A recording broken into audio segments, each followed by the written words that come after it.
It is a Door County tradition that grows every year despite the harsh winter conditions. The 29th annual Jacksonport Polar Bear Plunge went off as usual with the temperature way below freezing.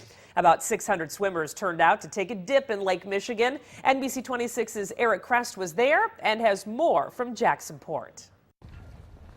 This event would never have been if it wasn't for a Jacksonport kid who thought he could beat his dad in a race 30 years ago. I lost a bet to my dad when I was 11.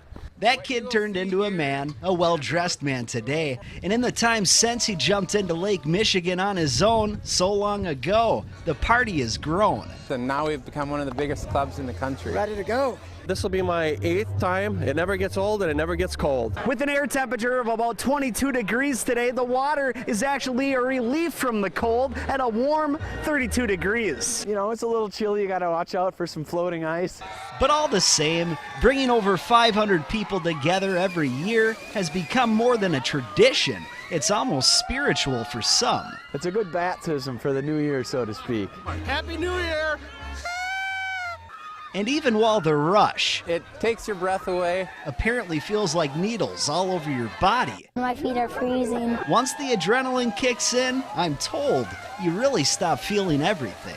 And I'll tell you, the warmth you get from high fives after you get out is beyond compare. Most of us won't get the chance to run out of the tunnel at Lambeau, but the feeling here is as close as I think most of us will ever get. So as the Jacksonport Polar Bear Club wraps up another successful plunge and adds a few new members, That was awesome. here's to another 29 years of bringing in the new year like no one else. It's just crazy enough that most people think you're nuts. In Jacksonport, Eric Crest, NBC 26. I think that's a very true statement. Those who braved the conditions ranged in age from just 8 to 80 years old.